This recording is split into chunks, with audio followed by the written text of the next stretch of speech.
Welcome back to my YouTube channel. ඉතින් මම අද ඔයාලත් එක්ක ෂෙයා කරගන්නේ 12 hour study log එකක්. මුලින්ම මම breakfast එකට oats හදාගත්තා. මගේ පළවෙනි study section එකේ අද මම කරන්නේ physics. මුලින්ම මම time එකට පැය 5ක් set කරගත්තා.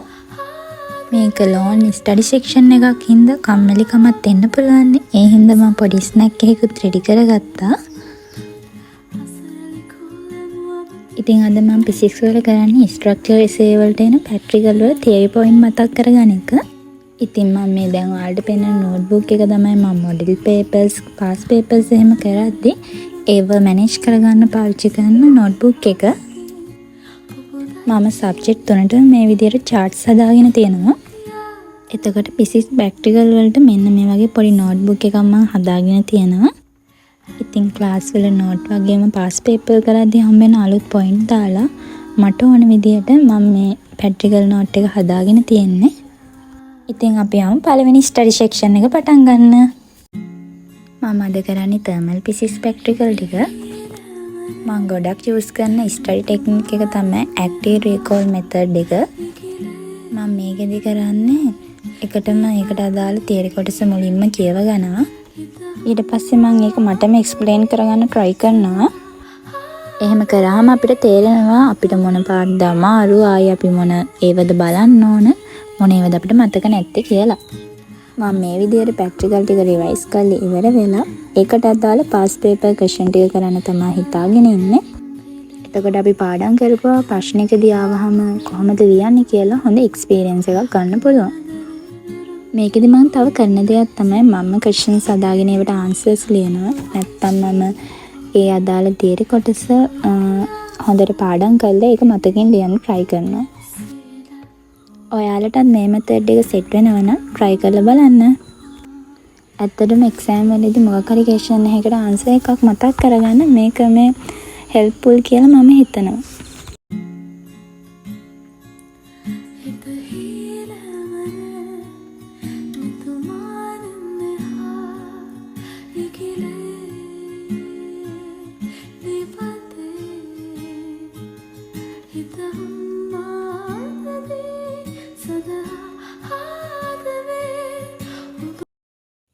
ඉතින් මම මේ ලන්ච් බ්‍රේක් එක අරගෙන ටිකක් රිෆ්‍රෙෂ් වෙලා ආයෙ වැඩ කරන තමයි මේ හදන්නේ.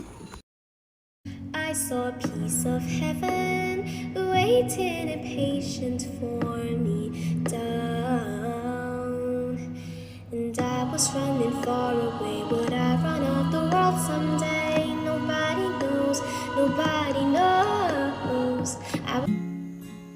ඊට පස්සේ මම පොඩි ටී බේක් එකක් ගත්තා.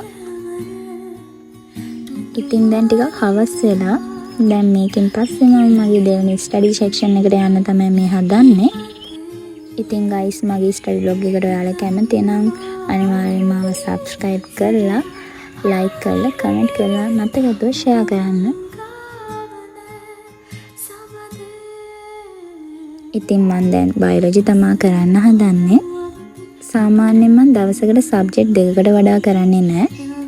මේ තමයි මගේ biology short notebook එක. මම සාමාන්‍යයෙන් biology පාඩම් කරද්දී notes එක diagram මැදගෙන තමයි පාඩම් කරන්නේ. එතකොට අපිට හොඳට ඒක මතක හිටිනවා. දැන් මම කරන්නේ biology model paper එකක්.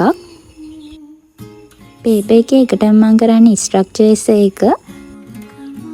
මේ විදිහට paper එක කරගෙන යද්දී මට මතක නැති කියන්නේ මට ලියා ගන්න බැරි එහෙම කොටස් හම්බුනොත් මම ඒවා ඒ වගේ ටොපික්ස් වෙනම නෝට්බුක් එකක රයිට් ඩවුන් කරගනවා.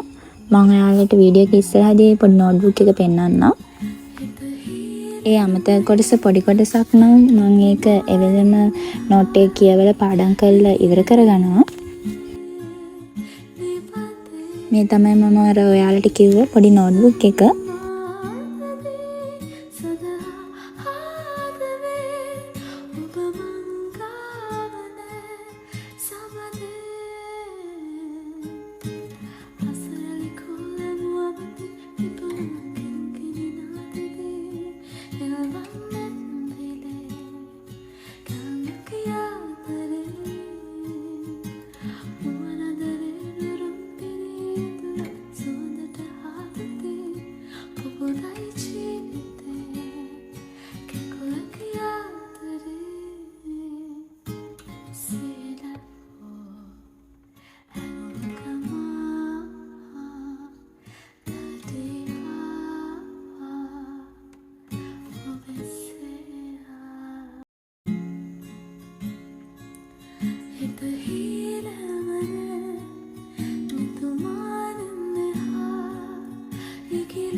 ඒ ටාස්ක් එකත් ඉවර කළා මම පොඩි බ්‍රේක් එකක් ගත්තා.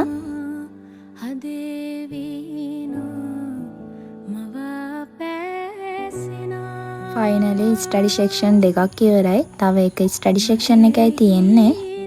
මහන්සි යන්නත් එක්ක වොෂ් එකක් දාලා ටිකක් රීෆ්‍රෙෂ් වෙලා මගේ දවසේ ආසම් වැඩේ කරන්න තමයි මම මේ හදන්නේ. ගොඩක් ඇකඩමික් ස්ට්‍රෙස් එකේ ඉන්න වෙලාවට අයිස් කෝපි එකක් කියන්නේ ලයිෆ් සේව් එකක් වගේ. ඔයාලත් try කරලා බලන්න.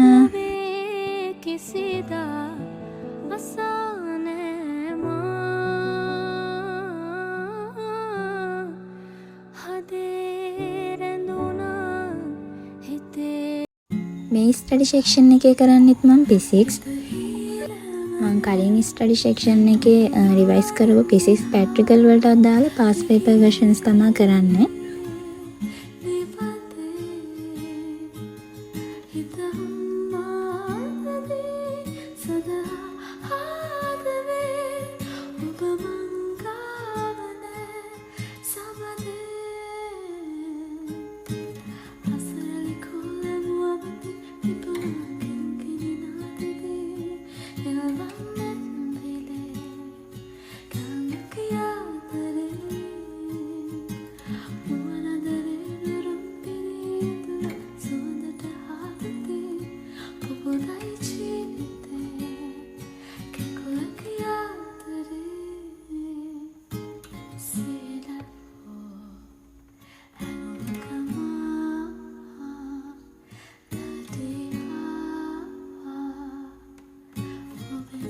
එහෙනම් ලව්ලිස් මෙතනින් vlog එක ඉවරයි. Thank you for watching. Bye.